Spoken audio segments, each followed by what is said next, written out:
ตามน้องบเจ็อบ งอืมเราเว้าบ่เป็นบ่นั่นน่ะโดยได้อยู่เว้าบ่เป็นเราอายบ่จังเว้าบ่ได้อายแล้วก็เว้าภาษาลาวบ่เป็นฉันจะแปลเนาะโดยเราเป็นหยังอาย สมมุติอันซังแบบว่าเราเจ็บปานนั้นเราเจ็บเป็นหยังอะนะแต่ทำอิฐพุ่นแหละอืมก็เจ็บท้องน้อย เจ็บท้องน้อยโดยทำอิฐนี่แม่นเจ็บท้องน้อย เป็นจังได๋ได้พาไปโรงหมอแล้วบ่ เคยพาไปอยู่2เทื่อล่ะไปโรงหมอได้โดยเทื่อที่1แม่นอ้ายพาไปแล้วก็ไปอีโกอยู่โรงหมอเมืองเขาเองบ่ไปอีโกอยู่หมอเวียดปากซองเพิ่นว่าแนวใดบัดว่ามดลูกอักเสบมดลูกอักเสบแล้วเพิ่นก็ได้ปัวอยู่บ่หรือว่าแนวใดหรือว่าทางน้องบ่ได้ปัวบ่ได้ปัวโดยเป็นไหนคือบ่ปัวคือครอบครัวน้องบ่มีหยังนั่นแหละบ่มีเงินปัวเพิ่นโดยอืมมีแต่ว่าฮู้อาการเอื้อยเพิ่นดูอาการไปโรงหมอปากซองผู้ใดพาไปอ้ายบัญชีนายบัญชีคือว่าช่วงหนึงเห็นอ้ายเตียงเพิ่นพาไปบ่แม่นบ่นั่นแหละแล้วก็เทื่อที่2ไปกับนาบ่าวเตียงไปกับทีมงานอยู่หมอทะแตงอืมคือปัจจุบันนี่ก็ได้กินยาอยู่บ่ปัจจุบันเนี่ยบ่น้องเพิ่นได้กินยาอยู่บ่ยาเอาพี่น้องเนาะก็มื้อนี้ทางบ่าวฝนแล้วก็บ่าวเจ็บเพิ่นมาเยี่ยมมายามพี่น้องเอ้ยก็ทางบ่าวฝนเพิ่นก็มาสอบถามที่คร่าวๆบ่ตูนฮู้ก็มาสอบถามอาการน้องบ้วนที่มาสอบถามนี่ก็มีผู้ใหญ่เพิ่นมาสอบถามบ่หรือว่าอยากทางมาสอบถามเองอยากมาสอบถามอ๋อได้ๆแล้วก็เดี๋ยวที่สองก็คือเพิ่นมาถามว่าเฮือนนี่ประมาณจักเม็ดถ้าสมมุติว่าก่อพื้นก่อกองลางเนาะแม่นสมมุติเฮ็ดเฮือนแบบ2ชั้นนะชั้นครึ่งแม่ประมาณเท่าใด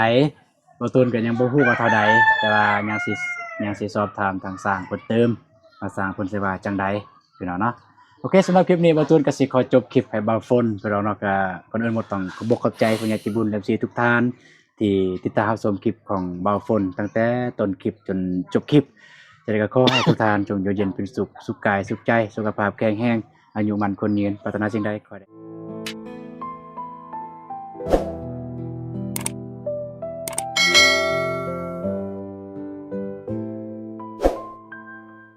มาตัดภาพมาที่เบาฝุ่นคือเก่าพี่น้องกับทักทายสบายดีเด้อสวัสดีพ่อพี่น้องเบิดสุคนโดยอยู่ในและก็ต่างประเทศก็ยินดีต้อนรับเข้าสู่ช่องเบาฝุ่นลาวใต้คือเก่าคือเดิมพี่น้องมื้อนี้ก็4 ค่ำๆแน่เบาฝุ่นก็ได้มาหาทางครอบครัวหรือว่าทางน้องบองเนาะมาหลินเฮือนน้องบองเพราะบ่ตูนเพิ่นก็ได้มาอยู่ทางเฮือนเห็นเพิ่นอยู่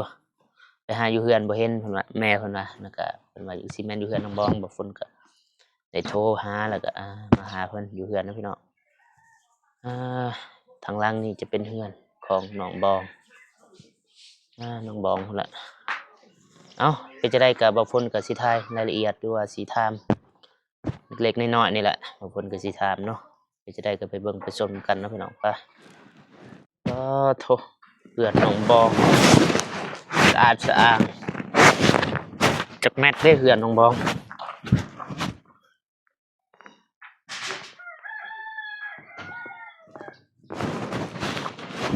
อากาศหนาวๆเนาะพี่น้องตอนนี้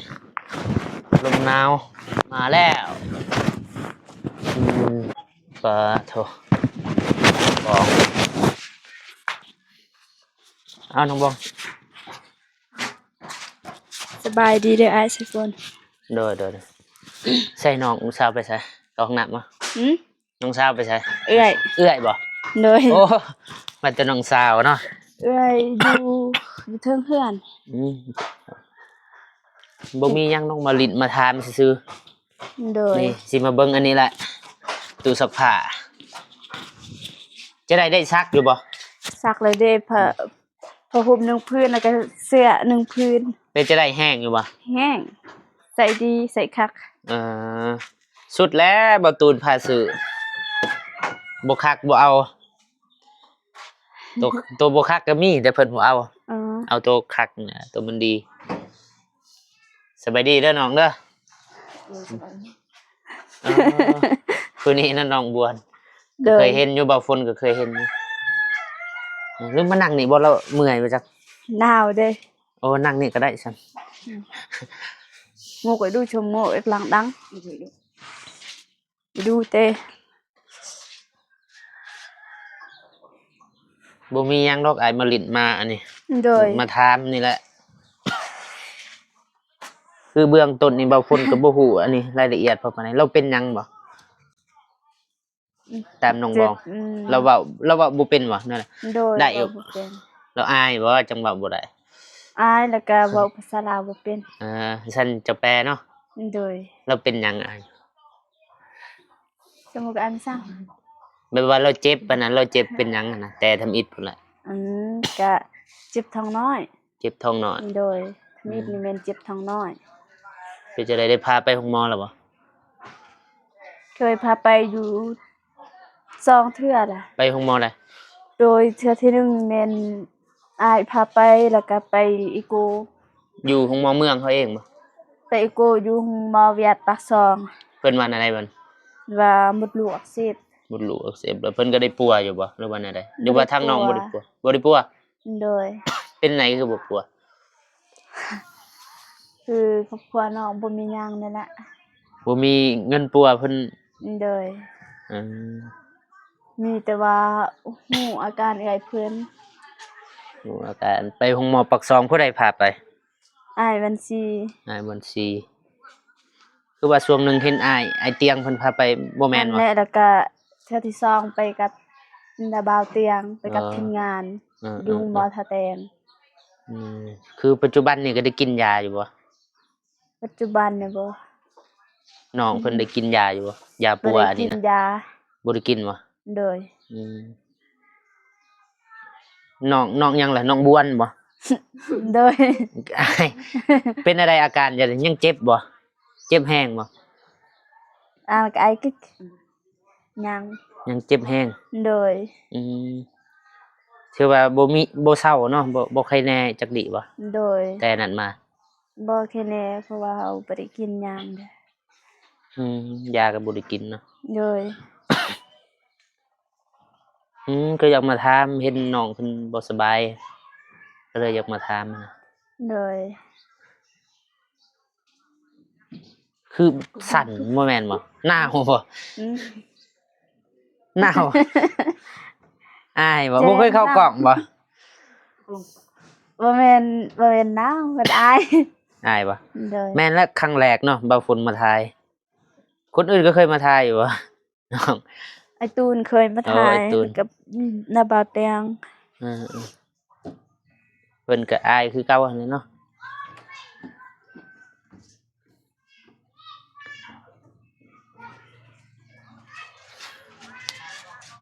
น้องบวนคือบ่ให้เห็นหน้าเนาะบ่าวฝนบ่เห็นเลยนะ FC อยากเบิ่งบางเทื่อมีผู้ใหญ่ใจบุญเพิ่น อยากซอยเรือเด้อยากปิ่นปัวนะอยากให้มันเศร้า โดย แต่นั่นมาหันบ่มีแบบพยาธิอื่นมาแทรกซ้อนมาแบบว่า จากท้องน้อยเนาะทำอิดเจ็บท้องน้อย โดย แล้วก็ปัจจุบันนี่บ่มีพยาธิอื่นที่ว่ามาแทรกซ้อนมาเจ็บตื่มบ่ มี ปัญญาเนี่ย นี้ เนี่ยได้ เจ็บคอ เจ็บคอแบบว่ากลืนน้ำลายก็เจ็บ เออ เวลากินข้าวก็เจ็บ จักปีแล้วเราเป็นน้องเป็น 3 ปีแล้ว 3 ปีแล้ว เจ็บคอนี่แม่นเริ่มเจ็บแต่ปีนี้แต่ปี2024 24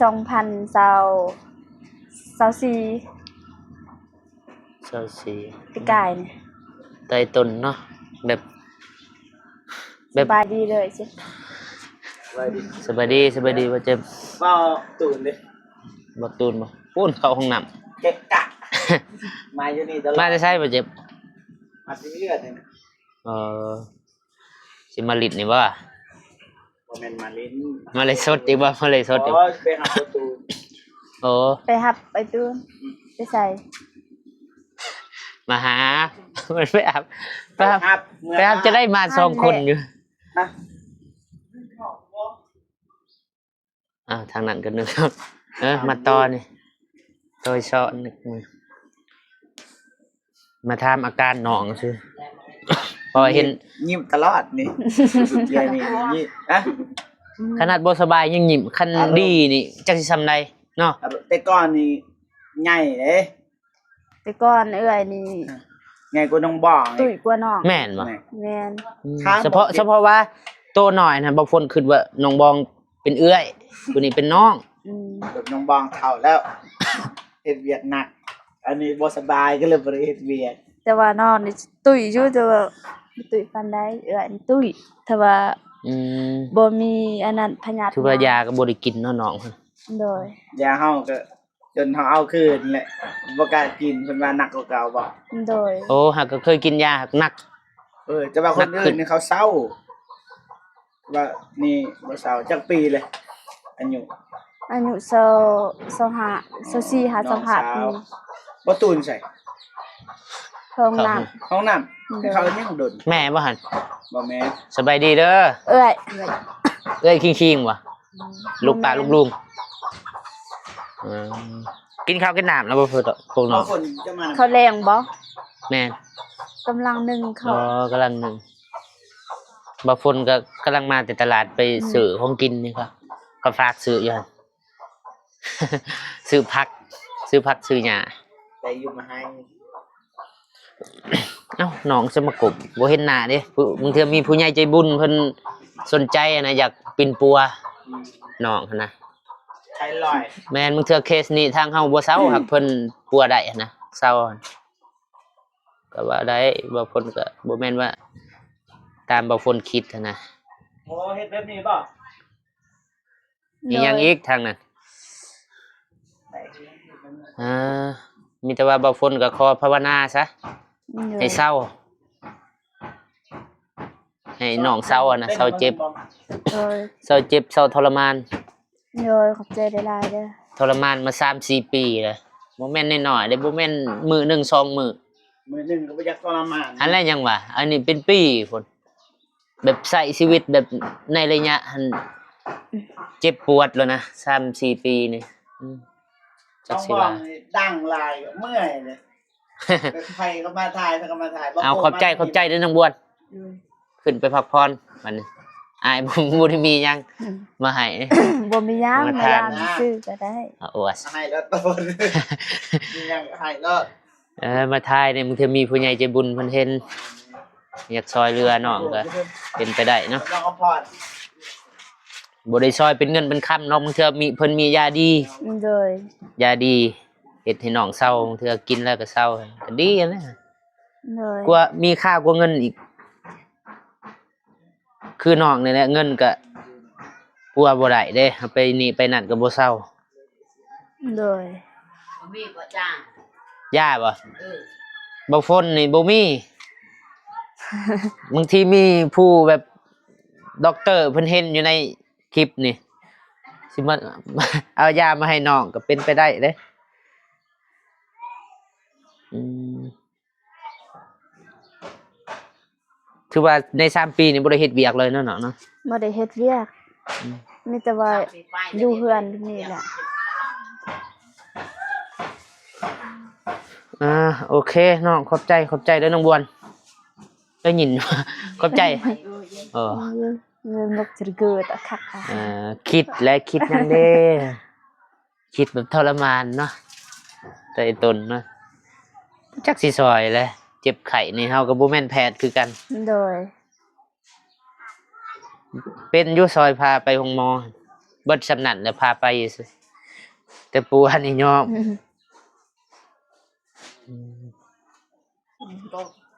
สบายดีบ่โก ไปดิมาก่อนไหม เต็มแล้วเนาะอยู่นี่ เต็มแล้วมาคนดัง มาหาคนดัง ต้นนะเดินเอาถ่ายเลย โอตูนว่ามาหาโอตูนว่ะ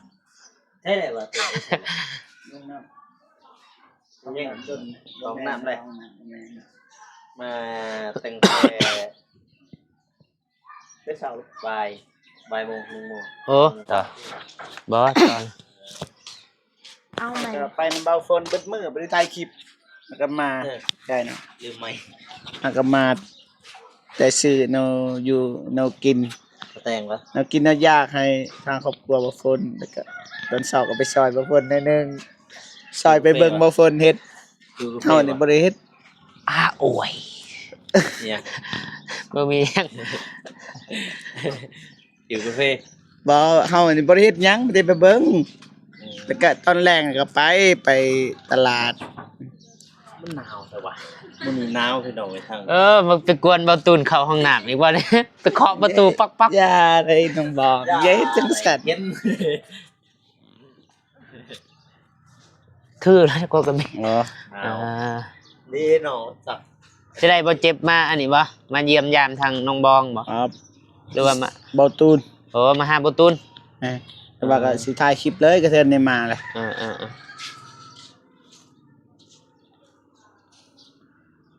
เนาะมีบ่น่ากินเบาตูนซื้ออยู่บ่มื้อนี้ ซื้ออยู่แต่ว่ากินแล้ว กินเบิด โดย กินผู้เดียว อะไรก็เบิด หิวข้าวเด้ อ๋อมื้อนี้มื้อนั้นก็มาไลฟ์สดคนเบิ่ง 6,000 ได้บ่มื้อนั้นไลฟ์สด หึ ได้บ่ ได้300บาท คือว่าหลายเติบแล้วเนาะ 300 บาท มาเจอนะเช้า200 บาท มี200แล้วก็มี100ปลายอีกมีหลายคนโอนมาที่ต้นน้องบองนั่นแหละตามบองแต่ว่าเงินบ่ทันออกบาดเป็น YouTube ไลฟ์สด มัน สอง จะ ไผ รวมเลย สองเฮามันสิรวมเลยบัดนี้ โอ้มันรวมตัวนั้นเลยเนาะ สิรวมใส่เฮา ยืนนี่บ่จัง3คน เงินรวมกับเงินซุปเปอร์แตงเลยซุปเปอร์แตงกับ YouTube มัน ใกล้ๆนี่ จะรว มัน บ่ บ่แบบว่ามันบ่เอาซ้ำนี่ซะ เดี๋ยวบอกให้เขาไก่มันบ่งาม ก็งามคือเก่าแหละ มันสิบ่งามนั่นแหละ บ่งามเฮานี่บ่งาม คนเบิ่งมันบ่งามเนาะเขาสิว่า แม่นแบบแรงมือนั่นขนาดในคลิปเบาโกนี่เฮาก็ปกติเฮาก็เป็นแบบนั้นดึงด้วยซับเบาตูน แม่น ดราม่าเต็ม แบบนั้นได้พี่น้องได้แม่นแหละตัวนั้นก็ว่าสิมาเว้าคือกันกินดราม่า มีหยังจะแกะบ่นี่มาแกะเลยตอนนี้ คือที่จริงแล้วเฮาแบบสนิทกันพี่น้องอะเนาะแบบเอาโทรศัพท์มาหยะนะนะ เออ แบบสนิทกัน อยากหยอกกันนะ อยาก ประ หยอก มาณ กันน่ะนะแบบว่า ทั้งที่ คือบาวตูนเพิ่นยังล่มโทรศัพท์อยู่บัดนี้บ่าวเจ็บเพิ่นไปเบิ่งนำหั่นน่ะ เบาตูนก็ว่างวัน ที่แท้แล้วเฮาอันแบบว่าเฮาสนิทกันแล้วก็สู่คนสู่สนิทกับน้องบ้องหั่นน่ะเวลาถ่ายคลิปแล้วคือร่วมกันเฮาก็อยากมีส่วนร่วมนั่นอยากเฮาอยู่นํกันได้ครับ อยากกวนก็ว่าได้นะ อยากกวนอยากหยอกหั่นนะ อยากหย ใช่ อก แบบนั้นไผก็กวนเฮาเวลาเฮาคุยกันไผก็อยากกวนแบบนั้นเฮาก็เลยลืมไปนะเฮาบ่ฮู้ว่า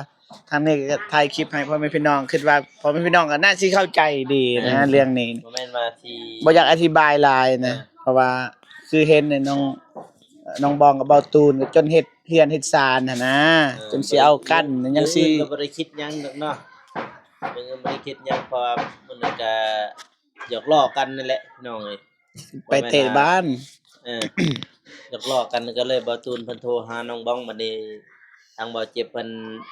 ยังมีส่วนร่วมนํอยู่ในหั่น จอบ สิซูมเอาผู้ใดฮะ นี่ ใครได้ฮะ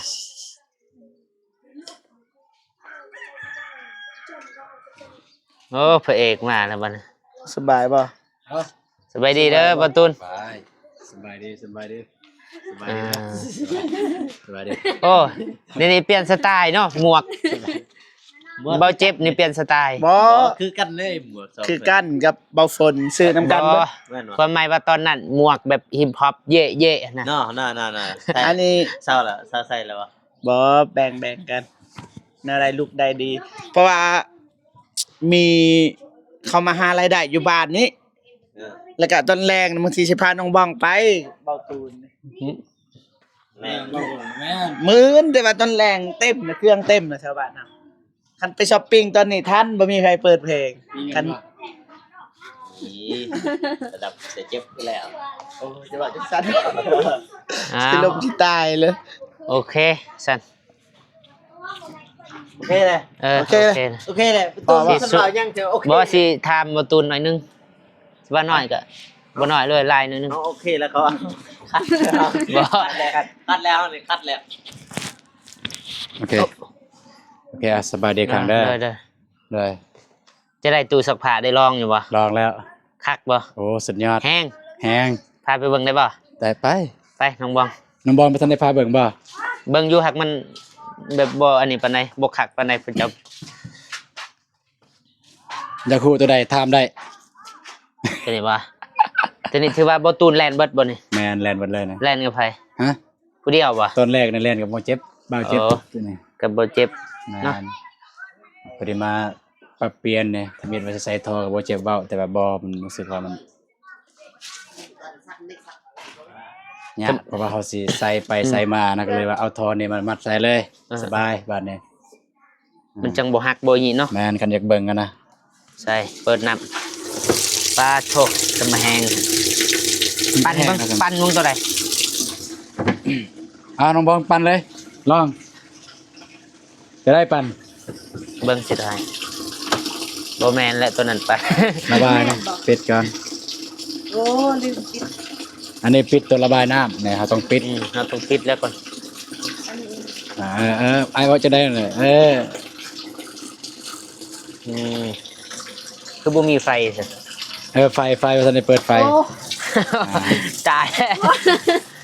มือไม้บ่ว่ายัง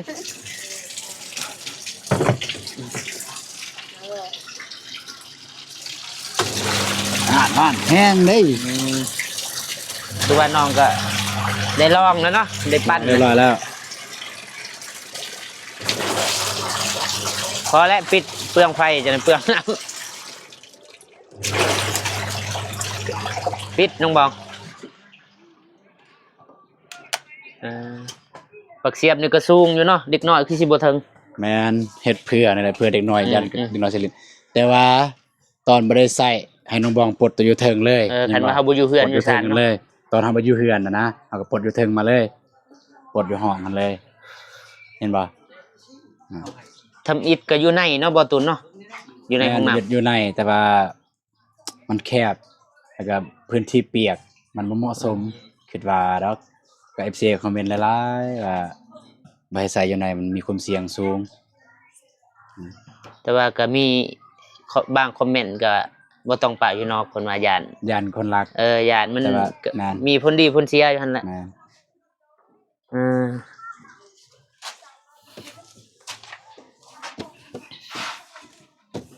สิแก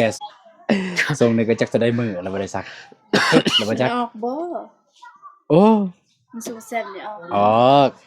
อีหยังออกวัดออกนะ ถ้าอันนี้ได้บ่ตุนถ้า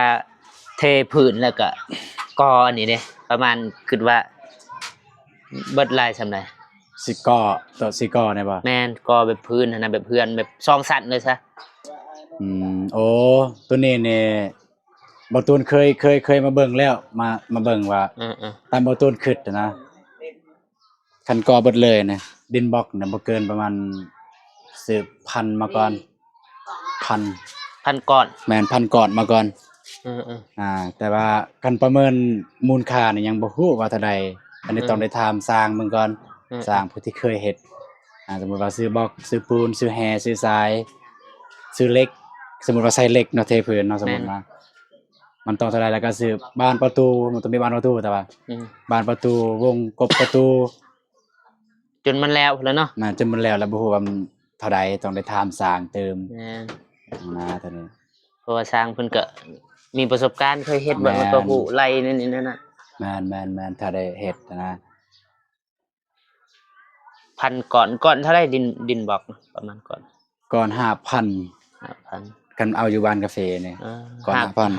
พันก่อนก็5ล้านเนาะ รวมมันเบิดเท่าใดเลยเบิดที่เฮ็ดมาที่ซื้อไว้ บ่ตัวนี้คนละเรื่องตัวนี้คนละประเด็นบ่คนถามซื่อๆสมมุติว่าน้องบองสิก่อนี่นะอันมีงบนี่ นะ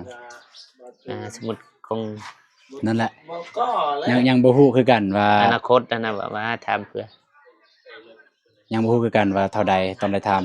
ต้องได้ถามสร้างเติม อืม อันนี้บ่ตูนยังสิถามสร้างเติมว่าคันสมมุติว่าก่อเฮือนนั่นแหละรวมทั้งเบิด เฮือนนี่จักแมตรเฮือนน้องบอง เฮือนนี่6คูณ7 6คูณ7 เฉพาะเสา 6คูณ7บ่ แม่น แล้วก็สูงเด้ สูงนี่บ่แน่ใจว่าเท่าใดสูงบ่แน่ใจ 2เมตรปลายเนาะ อันนี้บ่ฮอด2เมตรนะ บ่ฮอดบ่ บ่ฮอด เอาไล่2เม็ดซะเนาะฮอดได้2เม็ด บ่ฮอด2เม็ดประมาณเม็ด8เม็ด8เท่านั้นแหละเบิ่ง นี่ประมาณเม็ด8เพราะว่าเขาไล่ความสูงไล่แต่อันนี้เด้ความสูงเด้ไล่อันนี้เด้ พอบ่ อ่า บัดเฮาสิอันนี้เฮาต้องไล่แต่พุ่นเลยบัดสมมุติว่า ไล่ความสูง ปูน ไว้เนี่ย ดินบล็อกอันนี้มันต้องแจ็บ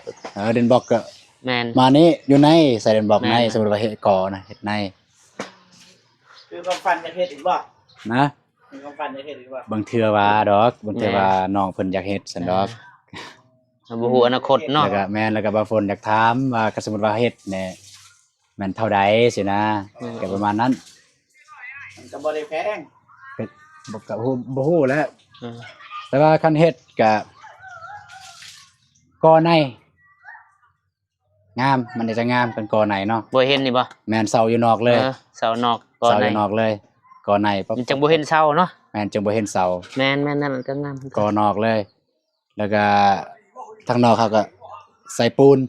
อืม ตัวอย่างคือเสาเนี่ยเนาะ เอาโอบเสาเนาะ เหมือนโอบเสา ใส่ปูนเอาก่อนอกเอาเลยแบบปูนคือเฮือนเบาเจ็บเฮือนอายเบาเจ็บ อืม แบบนั้นสไตล์แบบนั้น สมมุ เป็ ติ นเหลี่ยม นะ เลยอยู่ในเนาะ จะมักแบบนั้นบ่ มักได้แบบนั้นได้งามได้ มันบ่เห็นเหลี่ยม มันบ่เห็นเหลี่ยมใน บ่เห็นเสา ใน มัน อะ บ่ นะ เกะกะ อ่า จนได้ถึกดิกน้อยเจ็บอ่ะ ประมาณนั้น อืม เพิ่นก็นี่ก็ทำสร้างตืม แม่น ว่า เลิศ สร้างผลสิว่าจังใดแต่บ่ตูนไล่แล้วว่า แต่ก็บ่ได้ถึกดอกเพราะว่าเฮาบ่ฮู้เด้ แม่นมันบ่ เป๊ะ เป๊ะหรอก ไรบ่เป๊ะบ่ถือแต่ต้องถามสร้างว่ามันเท่าใดแน่นะคือจังซี่คือสมมุติเท เออ อยากใส่เหล็กบ่หรือบ่ใส่ แม่น แนวใดหรือว่ายังสิเพิ่มขึ้นมันก็ต่ำนี่เฮานั่นน่ะยกขึ้นเฮือนนี่ แม่นยกก็ได้อีกเด้อนี่ ยก อยากให้มันงามก็ยก แม่น อยากให้มันสูงอะนะ แม่น อันนั้นต้องยกเฮือนนี่ยกจากเม็ดหนึง เวลาบ่ตูนยางจังบ่ตัน แม่นยกจากเม็ดหนึงยกอันนี้เม็ดหนึงตีพื้นอีกขึ้นประมาณ50 ตัวใด นี่พื้นประมาณ ก็ได้ 50ตี เอาสำนีแต่ว่าเฮาขุดนิดนึงพอดีมันเพียงนี่มันเพียงสำนีเลยเอามันเพียงสำนี บ่คิดว่าสำวิตตีนเสานี่เลย ยกขึ้นพี่ อันนี้เราก็ยกขึ้น โอ้ยก อันนี้งามแม่น ได้บ่นัก ได้ โอ้ย บ่แม่นคน ยก ว่าเรื่องหนักนี่เฮือนใหญ่ในเฮือนก่อตึกมันยังยก อ่า เห็นยังเฮือนเลย บ่แม่นเรื่องยกได้พวกอ้ายตอนสมัยไปเฮ็ดเวียกอยู่ไทยตะกี้ แต่นี่ก็ยกได้กิกเอาก็ได้ เพราะว่า เฮ้ยบ่ฝนยังยกเลยกับ3คนนี่ สามคนนี่ ยกตอนพวกอ้ายในนี่ ยัง ตั้ บ่ ง เค แต่ ยเห็นว่ะ ตอนพวก เพ อ้าย ราะว่า นี่ ลอย ข้ามคลองอะ น้ำคลองมาอีก แม่น อ่า ตอนพวกอ้ายลอยข้ามคลองนั่นล่ะ เอ้ามันหนักว่าน้องขึ้นรานี่ยกบ่ได้เว้ย นักเลย เพราะว่าจังซี่ เพราะว่าตามที่น้องเห็นในอยู่บ้านน้อง เวลาที่จะยกเพื่อนหลายๆคนยกอันยังว่านัก เฮานี่บ่ต้องใส่ร้าย อันนั้นแม่นเฮือนแบบหลังนี้บ่แม่นเฮือนหลัง อันนี้แบบอ้ายยกผู้เดียวก็ได้ นี่บ่สามคน เออ โอ้เก่ง อีหลีนี่ สาม ตัวอย่างจังซี่เรียนน้องจังซี่เฮาสิยกสูงก็ได้ แต่ว่าเฮาต้องขอเจาะได้เสาน้องเฮาเจาะนี่เจาะนี่ยกมันต้องเจาะได้เสา พอแล้ว มัน บ่ บ่ เจาะ เจาะ จะได้ลอยฮอต บ่เจาะก็ได้ ทะเลพุ่น เขาคำใส่นี่ เอาบ่เจาะ พำนั้นคำนั้นยกตึ๊ด ทุกๆมื้อนี่ ใส่ เจาะ แบบเทเอ้ย เจาะมันบ่ งาม ค่อยบ่เจาะค่อยเบื้องเดียวยกผู้เดียวก็ได้ พอแล้วนั่นแหละ องบ่แกเห็นนี่มันจะไปเดือนนี่ไอ้เคยนี่ที่เห็น ไปฮอตอายเคยแล้วบัดนี้พ่อ นั่นแหละ ได้ ขอบใจบ่มีหยังสำนันแล้วมาถาม ได้ก็ป บ่ ระ มี มาณ หยั นั้ ง น ทายก็มาถามมาลิดนี่แหละ ได้ ก็คือน้องบวนบางยาก็มาถามอาการเพิ่น บางทีว่าน้องเพิ่นมีแผนเด้เต่าหน้าเด้ได้ถามอาการน้องบวนฮอตไซส์นั่นแหละเนี่ย ก็ได้ถามอยู่ ที่ฮู้รายละเอียดแก่น้องบองนั่นแหละฮู้รายละเอียด น้องบองเป็นผู้เว้านั่นน่ะ เพิ่น น้อง ผู้เว้า ก็ ผู้เว้าเด้ จะยิ้ม อืม เรื่อยน้องบางเดี๋ยวคือ อาการน้องบวนเนี่ยบางคนก็ว่าไทรอยด์บางคนก็ว่าบ่แม่นแบบนั้นนะ บางคนก็ว่าเจ็บท้องน้อย ท้องน้อยมันก็ย้อนเจ็บอันนี้อันนั้นแล้วมันจึงเจ็บท้องน้อยมันกระทบกระเทือนหลายอย่างอะนะ มันแทรกมันสอนเนาะ แม่นเฮาที่เฮาด้วยความเฮาบ่ฮู้เฮาก็มีแต่ฟังแล้วก็มาเว้าฟังแล้วก็มาเว้า ถ้ามีเงิน มาแช ไป ร์ หาห้องหมอใหญ่นี่ยังอยู่โอเค กันไปห้องหมอมันก็บางทีเพิ่นมีวิธี อันนี้บอลเบาฝนพาก็เอื้อยเพิ่นเกี่ยวกับไทรอยด์คือกัน นี่ เสพในอีหยัง ไทรอ เพิ่ ย น ด์ต้องไปแต่ละเดือนต้องไปต่อยา ไทรอยด์บ่เอ้ยเจ้า แบบเกี่ยวกับคอนี่นะแบบคอกินเลือดบ่ประมาณนั้น อ๋อขอกินเลือด ไทรอยด์นั่นแหละ นั่นแหละแม่นสไตล์แบบนั้นนั่นน่ะ อืม แบบอักเสบแล้วก็มดลูกบ่ยังอยู่คอ แต่ยังหน่อยนะเดี๋ยวเจ้าก็สบาย แม่นไหม แบบเราบอก บางมือคันมาเจ็บหนักก็เว้าบ่ออกกัน ไอ้ นะ กกบ่ ฮะ ไอ้กกคนบ่ บ่เอ้ยผู้นั้นแล้วก็จังบ่พ้น หมุกคนใดวะหมุก มุกดาไทย อ๋อผู้กลาง แม่นบ่แม่นพุกบ่แม่นพุก ผู้ อะ ใช่ป่ะ หมุกอุทัยแล้วอุทัยผู้สาวเก่าบ่เจ็บ นำแต่รุ่นเอื้อยเนาะภาษา แต่ว่า เก่า แต่ว่าย่อก็เป็นความจริงเด้อเด้อ เราเบิ่งคลิปได้จ้ะ เออ กลัวเราเบิ่งคลิปเนี่ย บ่กระเทินได้บ่ความจริงแล้วเนี่ยบ่เรื่องอดีตนะเขาบอกว่าแบบเรื่องอดีตธรรมศาสตร์แต่บ่ลิ้นซื่อๆก็เคยล่มอยู่บ่ตะกี้นะ หยุดก่ บ่ อน เป็นหยังอันนี้มันเรื่องอดีตแล้ว บ่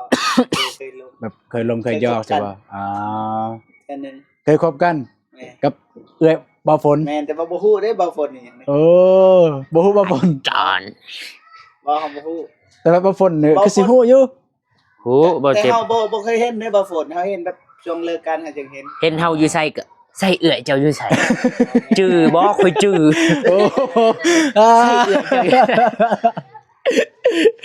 คนไปลิ้นน่ะเขาก็ไปลิ้นเพิ่นก็ไปลิ้นจื้ออยู่เอาแพรพันหัวนั่นแหละใส่เอื้อยเจ้าอยู่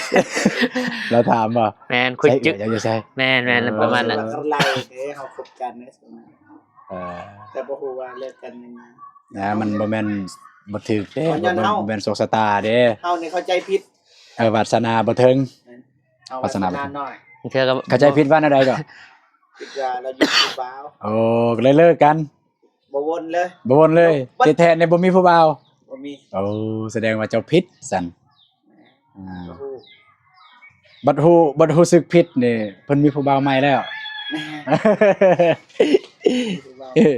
แต่ว่าช่วงเรียนเขาเรียนใส่กล่องเรียนตะแต่งเจอกันแต่เฮาบ่ทักไม่ได้เพิ่นไปทัก แสดงว่าเพิ่นบ่ได้กี่คุยแบบคือบ่ฝนนั่นแหละบ่ได้คุย ครอบครัวนี่ดี เอ้าพี่น้องเนาะก็มื้อนี้ทางบ่าวฝนแล้วก็บ่าวเจ็บเพิ่นมาเยี่ยมมายามพี่น้องเอ้ยก็ทางบ่าวฝนเพิ่นก็มาสอบถามที่คร่าวๆบ่ตูนฮู้ก็มาสอบถามอาการน้องบ้วนที่มาสอบถามนี่ก็มีผู้ใหญ่เพิ่นมาสอบถามบ่หรือว่าอยากตั้งมาสอบถามเอง อยากมาสอบถาม อ๋อได้แล้วก็เดี๋ยวที่สองก็คือเพิ่นมาถามว่าเฮือนนี่ประมาณจักเม็ดถ้าสมมุติว่าก่อพื้นก่อกองลางนี่เนาะ แม่นไหม สมมุติเฮ็ดเฮือนแบบ2สั้นนะสั้นครึ่ง แม่ ประมาณเท่าใดบ่ตูนก็ยังบ่ฮู้ว่าเท่าใดแต่ว่ายังสิสอบถามทางสร้างเพิ่นเติมว่าสร้างเพิ่นสิว่าจังใดพี่น้องเนาะโอเคสำหรับคลิปนี้บ่ตูนก็สิขอจบคลิปให้บ่าวฝนพี่น้องเนาะก็ก่อนอื่นบ่ต้องขอบใจผู้ใหญ่ใจบุญ FC ทุกท่านที่ติดตามรับชมคลิปของบ่าวฝนตั้งแต่ต้นคลิปจนจบคลิปจะได้ก็ขอให้ทุกท่านจงอยู่เย็นเป็นสุขสุขกายสุขใจสุขภาพแข็งแรงอายุมันคนยืนปรารถนาสิ่งใดขอให้ได้สิ่งนั้นดังสมการปรารถนาเด้อสาธุโอเคพบกันใหม่สำหรับคลิปนี้บ่าวตูนแล้วก็ทีมงานขอกล่าวคำว่าสบายดีเด้อไปแล้วพี่น้องเอ้ยไป